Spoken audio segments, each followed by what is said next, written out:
Avez-vous déjà pris le temps de vous questionner sur les limites de votre liberté, à travers vos choix quotidiens? Eh bien, je crois que le public a pris conscience qu'on était quand même gouverné par des mafieux, que les laboratoires pharmaceutiques étaient vraiment des bandes de gangsters et qu'on nous vendait n'importe quoi sous n'importe quel prétexte. Par exemple, avez-vous pu choisir la qualité de votre alimentation? Quand les gens vous disent je ne peux rien faire, c'est pas vrai. Nous pouvons dire non. On peut refuser d'acheter toute la cochonnerie qu'on nous vend. Si les gens refusaient d'acheter des blancs de poulet à Monoprix qui sont verdâtres, tellement les poulets ne sont plus des poulets, la nourriture n'est plus, les poissons sont tous des poissons d'élevage bourrés de salmonelle et de toutes les cochonneries qui existent.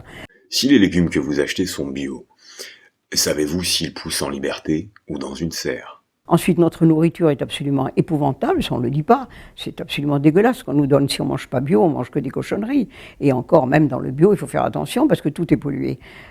Parce que s'ils ont effectivement poussé dans une serre, ce qui arrive à de nombreux fruits et légumes bio, cela signifie qu'ils ne le sont plus. On est en train, il n'y a pas un légume qui pousse correctement.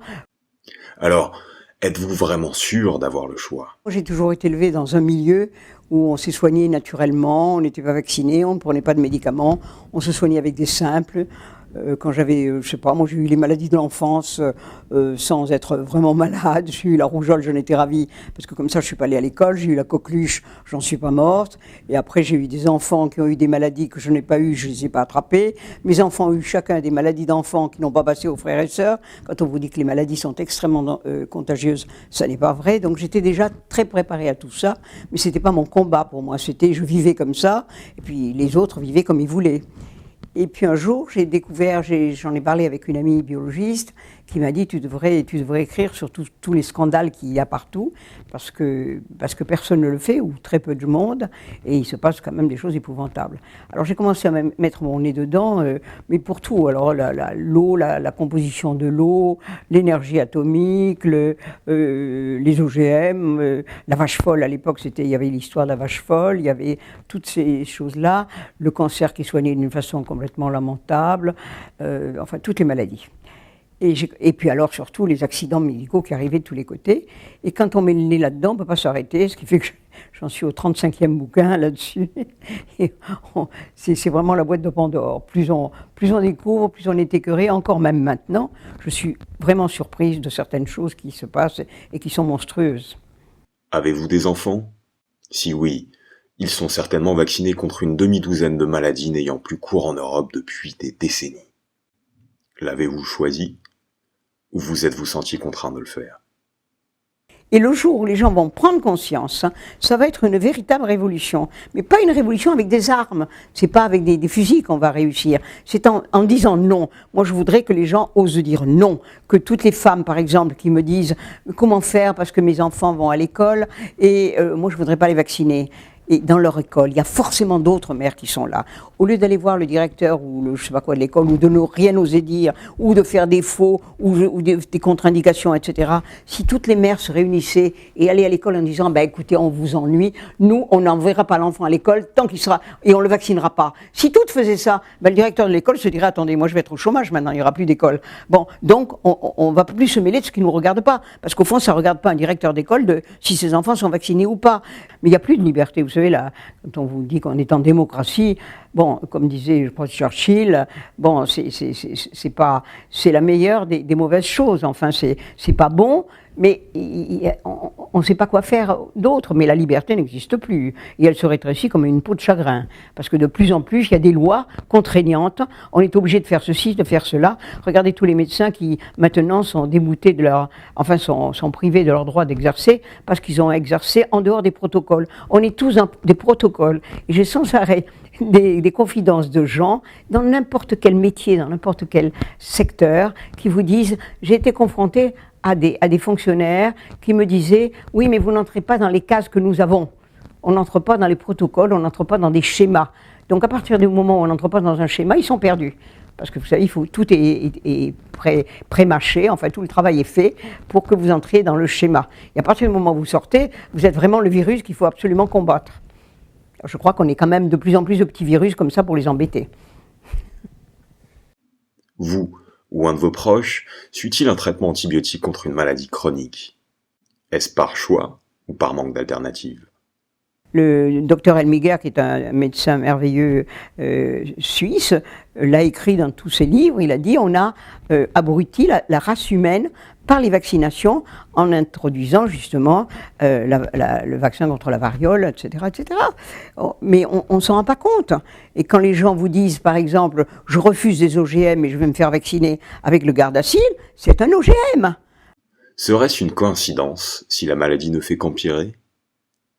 Parce que de toute façon, l'industrie pharmaceutique au départ, qui était beaucoup plus modeste que maintenant, fabriquait des médicaments pour les gens malades. Et comme ils ont voulu gagner de plus en plus, vous savez, c'est toujours plus dans nos civilisations, il est évident que n'ayant plus assez de malades, il faut fabriquer des malades. Et pour fabriquer des malades, il faut dire aux gens, vous êtes malades. Donc c'est ce qu'ils font. Alors on a médicalisé complètement la santé, c'est-à-dire que la santé est devenue... quand j'ai commencé mon premier livre, la santé représentait 6% du PIB. Maintenant, elle représente 11%. Donc la santé, c'est vraiment la chose qui motive le plus les gens, alors que vraiment, être malade, ça n'est pas normal. On peut être malade dans la vie, effectivement, sans être coupable pour autant. Mais la maladie n'est pas une chose normale, alors que maintenant, on vous explique que quand vous êtes jeune, vous avez des boutons, il faut prendre des médicaments, il n'y a qu'à attendre que les boutons passent. Vous êtes enceinte, on vous explique que vous êtes très malade, qu'il faut vous vacciner contre toutes les maladies pour que vos enfants n'en souffrent pas, et on vous rend malade. On a tout médicalisé, ne parlons pas des gens âgés auxquels on donne des quantités de médicaments avec des effets croisés qui sont extrêmement dangereux. Et alors on vous dit toujours, vous savez que la plupart des gens prennent maintenant, dans les maisons de retraite, les gens prennent jusqu'à 20 médicaments par jour. Comment voulez-vous que ça puisse agir? Les uns annihilent les autres, et puis il y a vraiment une pollution épouvantable. Sylvie Simon, qui enquête depuis plus de 30 ans sur des questions comme celles qui nous préoccupent ici, a accepté d'en parler devant la caméra de Réponse Bio. Afin de confronter l'éclairage de son investigation avec la réelle difficulté des choix de consommation, nous y entrecroiserons le témoignage de Sylvain Gauthier. À nos réactions brutes. Donc la liberté, pour moi, c'est d'avoir ce petit recul pour justement prendre des décisions qui nous appartiennent vraiment et qui nous mènent vers un chemin qui est le nôtre, quoi. Et pas juste répondre à une situation par peur, par désir ou autre chose. Récemment titulaire d'un diplôme d'ingénieur agronome, ce jeune homme cherche actuellement sa voie dans un monde qui ne semble lui offrir que peu de perspectives professionnelles, toutes en contradiction avec son goût de l'environnement et de la nature. Dans mes études d'ingénieur agronome, j'ai bien pu avoir un bon aperçu de comment ça fonctionnait, quoi, du système agro-industriel, comme on l'appelle. Et donc, en fait, de voir l'introduction de l'industrie dans un domaine comme l'agriculture et les dommages que ça crée, quoi. Les dommages que ça crée et les aberrations, quoi. Les aberrations, la perte de pouvoir des producteurs, des paysans, et le fait qu'à l'échelle industrielle, c'est pas possible d'avoir une gestion de la production de nos aliments qui soit juste, quoi, qui donne des bons fruits, à la fois dans le sens des concret et dans le sens abstrait des fruits qui soient justes. À une époque où les lobbies reprennent le flambeau de l'inquisition médiévale contre la liberté des individus, vous avez le droit inaliénable d'être honnêtement informé. À une époque où certains entendent réguler la surpopulation en expérimentant de nouvelles molécules chimiques sur les consommateurs, ce droit est une nécessité. Vous savez, c'est Lucie Aubrac qui disait toujours « l'information est plus dangereuse qu'un fusil ». Et effectivement, une fois les gens informés, il faut qu'ils prennent conscience des choses. On vous oblige à vous vacciner, mais notre corps nous appartient à nous, il n'appartient pas à l'État. Et vous savez qu'il y a comme ça des gens dans les gouvernements qui sont payés, il y a des associations et tout, qui dénoncent des parents sous prétexte que les parents n'élèvent pas les enfants dans le système dans lequel il faudrait aller. On blâme les parents, par exemple, qui n'envoient pas les enfants à l'école. Qu'est-ce qu'on apprend à l'école en ce moment? On apprend la violence, on apprend la haine, on apprend la colère, etc., etc. Et on apprend des choses qui ne serviront à rien. Bon, l'école est une fabrique de cancres, c'est pas moi qui l'ai dit, il y a eu des quantités de spécialistes qui l'ont écrit. On nous apprend à être justement malade, on apprend aux enfants dès l'âge de 3 ans le parfait usage du médicament. On est complètement malade. Et quand on vous donne des conseils pour partir à l'étranger, on vous dit emportez vos médicaments d'usage, les médicaments conseillés dans le pays, les médicaments pour les épidémies, ça devient aberrant. Et les gens obéissent, c'est ça qui est incroyable. Ils obéissent à des stupidités. Je sais pas si j'aurais le courage d'aller à l'encontre de l'avis du médecin, c'est ça qui est fou, quoi. En fait, quand ça engage que moi, c'est sûr que je ferai pas le vaccin. Quoique, je l'ai bien fait pour aller en Inde. Et les gens sont tellement effectivement pollués par tout ça qu'ils ne réfléchissent plus. Ils sont devenus des espèces de clones. Ils font ce qu'on leur dit. Et je crois que les gens adorent cet assistanat. Les gens ont horreur de prendre des responsabilités. Vous savez, être averti et être conscient, c'est être responsable. Ils ne veulent surtout pas. Moi, je vois, il y a plein de gens qui me téléphonent en me disant « Qu'est-ce que vous feriez à ma place ?» Je dis « Attendez, moi, je ne suis pas médecin, je ne vous donne pas de conseils, je vous donne des informations. À vous de les traiter comme vous voulez. » « Oui, mais si vous étiez à ma place, je dis « Je ne suis pas à votre place. » Donc, les gens voudraient que vous preniez des décisions pour eux. Comme ça, c'est vous qui seriez responsable. Eh bien non, il faut refuser ça. Si tu pouvais changer le monde en claquant des doigts, qu'est-ce que tu ferais? Eh bien, je changerais la conscience des consommateurs.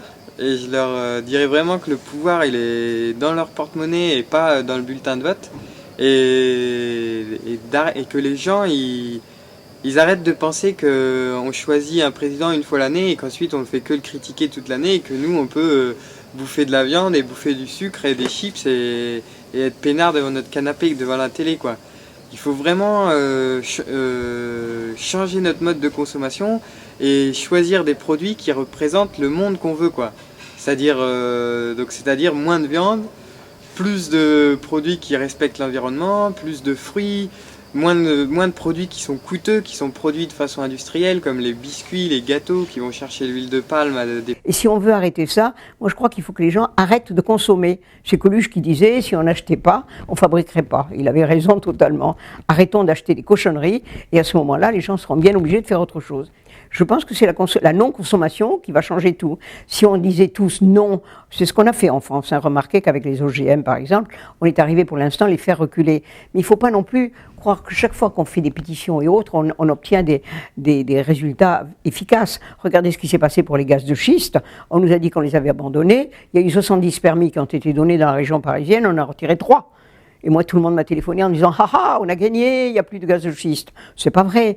Vous savez, quand on a affaire aux gros lobbies, ils sont têtus comme des mules, et s'ils n'arrivent pas à passer par une voie, ils passeront par une autre. S'ils ne peuvent pas le faire par la science, ils s'aperçoivent qu'ils ne peuvent pas, parce que les vrais scientifiques sont quand même avertis de ces choses-là, eh bien, ils passent par la politique. Et comme tous les politiques sont achetés, tous tant qu'ils sont, que ce soit...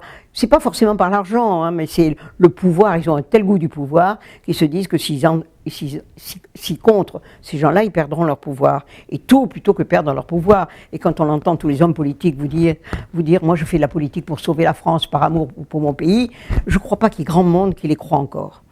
J'espère qu'il n'y en a pas trop. Enfin, il y en a quand même beaucoup, parce que la plupart des gens sont allés voter en vous disant je ne vote pas pour la droite ou pour la gauche, je vote contre ceux qu'on avait jusqu'à maintenant. Mais quel qu'il soit, c'est pareil. À une époque, les communistes avaient comme devise blanc bonnet, bonnet blanc. Il faut qu'on se dise que quels que soient les hommes politiques, ils sont manipulés par des gens beaucoup plus puissants qu'eux. Quand vous pensez que le président Obama, qui est théoriquement l'homme le plus puissant de la Terre, puisqu'il dirige les États-Unis, sa femme a eu un procès par Monsanto, parce qu'elle faisait un jardin biologique à la Maison-Blanche. Donc, des gens comme Monsanto sont plus importants que des gouvernements, il faut le dire. Donc, mais ils sont très peu. Nous sommes des masses de gens. Si ces masses de gens bougeaient et voulaient se bouger un tout petit peu, eh bien on changerait, on renverserait tous ces gens-là du jour au lendemain. Toutes les histoires de crise des banques et tout ça, c'est un scandale. Et on obéit à quelques citoyens qui sont des prédateurs. Mais on ne le sait pas. Et puis on dit, ah ben oui, mais moi je ne peux rien faire. On nous a tellement dit qu'on ne pouvait rien faire. Je crois qu'il faut que les gens réfléchissent et se disent qu'on peut faire quelque chose contre ces gens-là. Eh bien, on en est là maintenant. Les choses vont se réunir et un jour, tout va basculer. Le jour où ça va basculer, ça va être très très rapide. Et moi, je pense qu'on est là à la fin de cette espèce de période que nous avons vécue et qu'on ne peut plus vivre parce que nous n'avons pas 36 000 planètes et on est en train de la tuer alors que la planète est suffisante. On peut nourrir 12 milliards de gens et on est loin d'être 12 milliards. Et au train où ils vont, on ne va pas continuer à augmenter parce que quand on vous dit il y a le côté exponentiel de la chose et ils font des calculs pour prévoir combien il y aura de gens sur la planète, c'est pas vrai. Au train où ils les tuent, avec toutes les maladies qu'ils ont engendrées, eh bien la population population est en train de diminuer, et autant on dit qu'on a vécu beaucoup plus vieux. Oui, les gens qui mangeaient sainement et qui, effectivement, autrefois, il y a beaucoup de vieillards maintenant qui, à 100 ans, sont encore en vie. D'abord, il y en a très peu qui sont en bon état, hein, parce que dans les maisons de retraite, on les bourre de trucs. Alors, ils survivent, mais ils ne vivent pas, déjà. Mais ceux qui vivent, et qui vivaient déjà très, très vieux autrefois, il y en avait déjà plein, eh bien, ces gens-là, maintenant, étaient des gens qui sont nés avant la guerre, où il n'y avait pas une surmédication, il n'y avait pas des vaccins obligatoires, il n'y avait pas toutes ces choses-là. Donc ils étaient en bonne santé. Maintenant, avec tout ce qu'on leur fait, leur espoir de vie est en train de diminuer. Il diminue pour tous les gens qui sont nés après 1938 déjà. Donc, et ça, c'est paru dans la plus grande intimité. Je l'ai cité dans un bouquin en donnant exactement les références de cette étude. Eh bien, cette étude est en béton. Ça prouve que les gens qui sont nés après, donc au moment où on a commencé à polluer la planète, vivront beaucoup moins longtemps. Donc au train où on va, autant on a augmenté notre espoir de vie, ça va diminuer aussi rapidement. Je crois que pour l'être libre, déjà, il faut décider de l'être. Il faut avoir la volonté de l'être et il faut être capable de prendre ses responsabilités, s'assumer et surtout, évacuer la peur. Oui, ça c'est une bonne question parce que j'ai été confronté à ça pour partir justement en Afrique et en Inde. Et là, je l'ai fait par exemple. Je l'ai fait, je me suis soumis quoi. Par peur, justement. Parce que j'avais peur, tout ce qu'on nous dit, les maladies, tout ça, et j'avais peur. Moi, c'est mon grand combat. Je disais que s'il y avait un seul vaccin qui était utile sur la Terre, ce serait un vaccin contre la peur. Et ça, il faudrait vraiment l'administrer à tout le monde s'il y en avait un, parce que la plupart des gens sont dans la peur, y compris des combattants qui sont de notre côté, qui sont des gens qui n'acceptent pas cette chose-là, mais qui me disent, moi, sans arrêt, oui, mais qu'est-ce que je peux faire? Je leur dis, si vous arrivez à remuer 2 personnes, à vous seul, 2, c'est pas beaucoup quand même. Bon, eh bien, 2 plus 2, avec l'histoire de la répercussion de tout ça, nous arriverons à gagner. Mais il faut que vous bougiez au moins pour bouger une autre personne que vous. Et à ce moment-là, c'est exponentiel et ça va exploser.